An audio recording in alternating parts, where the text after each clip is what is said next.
Now ay day 3 na natin guys. Oras 7:40. May humid ngayon kung mapapansin nyo. Basa ang ating relo. Talagang papawisan tayo ngayon nito. So day 3 ng ating walking. Pati yung camera ko nababasa. Nababasa guys. Ano time? Grabe ang alinsangan ng ano ngayon. Pero tamang-tama lang siya sa pag-walking kasi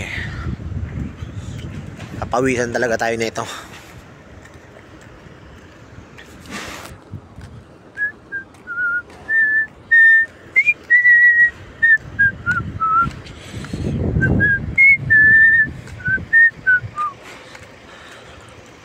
I'm still waiting of the door. No need na ng gym guys. Ayan, may mga nag-gym dyan guys, mga kabatang. Pero tayo hindi na tayo mag-gym. Okay na yun sa pa-walking.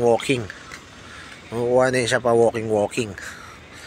So subukan natin yan kung ano bang magiging improvement natin na ito. Day 3 na natin ngayon guys. Day 3 ang ating walking. At pala nagpicture ako nung day 1 para malaman natin kung anong mangyayari, kung anong pagbabagong mangyayari pag naka-1 man tayo natin day 30 ano.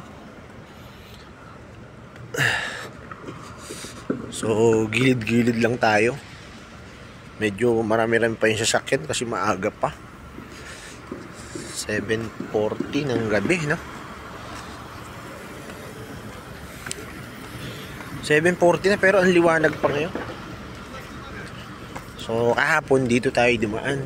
So ngayon dito tayo diretso para medyo malayo-layo. Kahapon kasi medyo malapit lang yung inikutan natin. So ngayon try naman natin na umikot ng ayan, may mga gumagawa pa dyan. Try natin umikot ng medyo malayo-layo. Dahil bakal dito guys. Ayan o.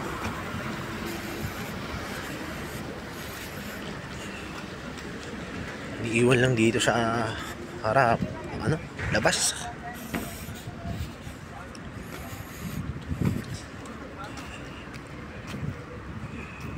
Papagutom lang pala.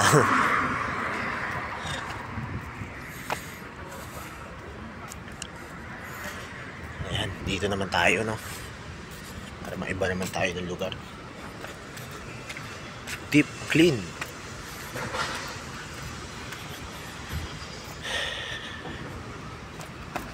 So try natin, ikutin natin diretso doon. I'm still waiting of the door. So mega love shoutout sa ating lahat ng mga kabatang dyan. Ang galing naman, oh. Siguro ano tong ilaw na to, solar siya. Camera pala siya, hindi pala siya ilaw. Sabihin mo, ayun yung camera na yun, solar siya. Naka-solar yung camera. Ay, ito ginagawa dyan.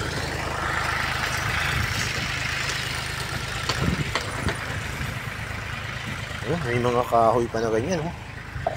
Tapos yung mga bakal, no?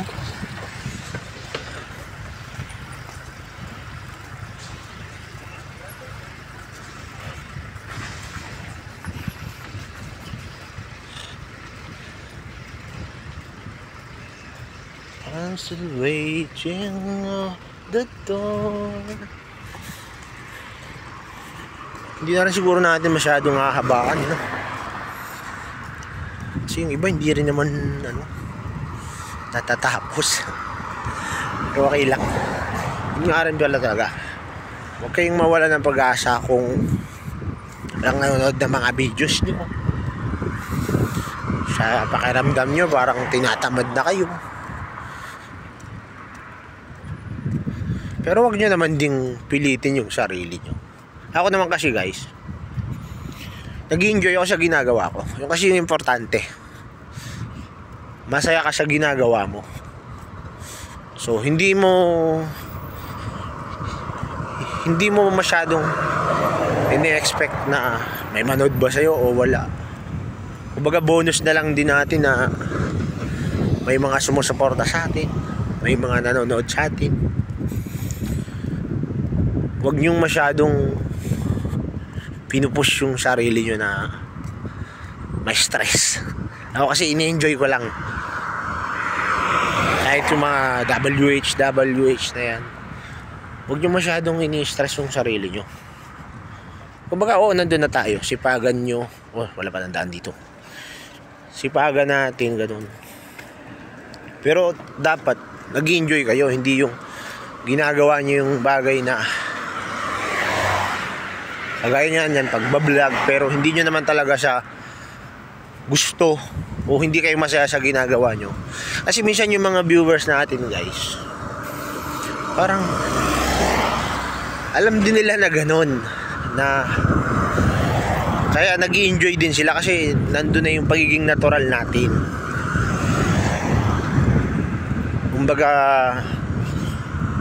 nasisiyahan din sila sa ginagawa natin sa ginagawa natin, kaya sila nanonood sa atin dahil nagugustuhan nila yung mga ginagawa natin. Kasi nga, kumbaga ginagawa natin yung isang bagay, kagaya na itong pagbablog, na parang minamahal mo rin siya. Kumbaga yung mga views natin is bonus na lang din talaga yun. Kasi kagaya nga dito sa social media, guys, hindi mo pwedeng i-please ang bawat tao na mag-subscribe. Although sinasabi natin yun na please don't forget to like and share and subscribe, ganun. Pero nasa tao pa rin yun kung magsasubscribe siya sa atin or magko-comment or magla-like. Kasi syempre tayo bilang viewers din, pag gusto naman natin yung pinapanood natin, babalik-balikan natin yun. Kasi nawawala yung stress natin dun. Kumbaga dun tayo nalilibang. So ganun din sila. Basta masaya lang tayo sa ginagawa natin, hindi mo napapansin yung watch hour mo, yung subscriber mo umaangat na yan. Kasi pagka kumbaga pinukus mo yung sarili mo na kaya mo ginagawa yung bagay na yun dahil gusto mo lang kumita ng pera, parang mas mahihirapan ka pagka ganun kasi may stress ka. Although nandun na tayo na napaka-hipokrito ka naman kung sasabihin kong ayokong kumita ng pera, pero para i-push yung sarili ko na gawin yung isang bagay na hindi ako masaya para lang kumita ako ng pera, hindi siya worth it. Kumbaga ginagawa ko to kasi nag-enjoy ako, masaya ako sa ginagawa ko. Kung kumita ako ng pera, di bonus na rin yun. Salamat sa mga views nyo, salamat sa pagsubaybay. Pero kahit ganito lang yung vlog ko, masaya ako sa ganito. Kumbaga masasabi ko na pinaghirapan ko din kahit na walang masyadong edit. At least masaya ako sa ginagawa ko. Yung kasi ang importante talaga, guys. Yun ang masasabi ko, lalo na sa mga baguhan na mga nagtatry pa lang mag YouTube para ma-monetize. Bago nyo isipin yung pagiging monetize nyo, isipin nyo muna kung ano ba yung pwede nyong i-content na pwedeng abangan ng mga tao, na bakit kanila dapat panoorin, ano ba ang pwede nilang makuha sa'yo. Kasi lalo na kung umabot ka sa video na to hanggang dito sa dulo na to, sana ma-realize mo na kaya mo gagawin yung mga bagay na ganun dahil sa gusto mo at masaya ka, hindi yung dahil gusto mo lang kumita ka ng pera. Yung kumita ng pera bonus na lang yun, guys. Tsaka ginagawa ko rin to as baga memories. Kasi dadating yung panahon. Hindi naman tayo habang buhay dito sa ibang bansa. So para bang, kasi pagkatapos ko mag-upload, dinidelete ko na rin para hindi ma-pull yung cellphone ko. So kumbaga, pag naalala ko yung Saudi, gusto kong masilip ulit yung tsura ng Saudi kasi nag-for good na ako sa Pilipinas, may mababalikan akong alaala ba. Kagaya nung bago pa lang na, nung hindi pa nadidemoni itong channel ko na to. Nung una talaga, wala akong kaalam-alam pagdating sa YT, pag YouTube, pagbablog na yun. Ang ina-upload ko lang talaga dati is puro daily lifestyle ko lang talaga, na bigla lang ako nagkaroon ng subscriber, tapos biglang may nag-comment sa akin na ba't hindi ko pa alam yung mga ibang mga dikit-dikitan. Wala pa akong alam sa mga ganyan. Wala akong alam kung paano mag-a-apply, wala akong alam kung paano ma-monetize, kung paano ba ako kikita. May isang nag-comment lang, hindi ko lang matandaan kung sino siya. Basta nag-comment siya na, "Sir, ba't di mo ipagpatuloy yung YouTube channel mo? Nasa 1,000 na yung subscriber mo.